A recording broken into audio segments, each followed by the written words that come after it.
Rembrandt 1606 do 1669.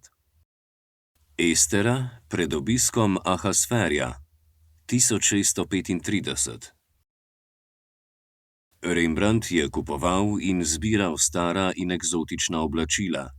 Vanje je oblačil modele, ki so mu pozirali za grafike. Na tej grafiki je verjetno upodobljena svetopisemska kraljica Estera. Njen kostum je umetnik upodobil zelo podrobno. Čeprav je podoba črno-bela, so materiali že na prvi pogled razpoznavni kot brokat, krzno in žamet. Na ta način je pričaral videz kraljice iz daljne preteklosti.